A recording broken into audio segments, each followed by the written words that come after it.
দক্ষিণী তারকা রাশমিকা মান্দানার এক ডিপফেক ভিডিও ভাইরাল হয়েছে সামাজিক যোগাযোগ মাধ্যমে। নভেম্বর মাসে সেই ঘটনার মূল অভিযুক্তকে গ্রেপ্তার করতে সক্ষম হয়েছে দিল্লি পুলিশ।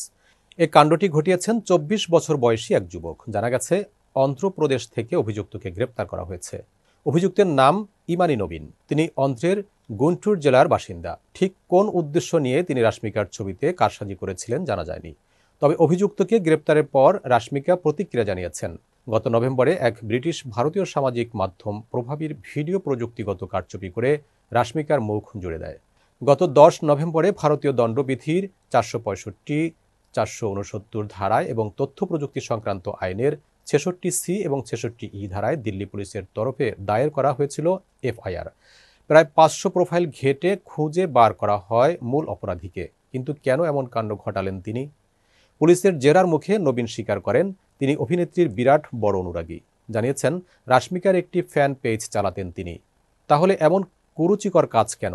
জবাবে নবীন বলেন, ইনস্টাগ্রামে ফলোয়ার বাড়ানোর নেশাতেই তিনি এ কাজ করেছিলেন। তার ফলো পান তিনি, ফলোয়ার বাড়ে। এদিকে দিল্লি পুলিশের সক্রিয়তা দেখে তাদের ধন্যবাদ জানিয়েছেন রাশমিকা। ইনস্টাগ্রামের পাতায় লেখেন, অভিযুক্তকে আটক করার জন্য ধন্যবাদ।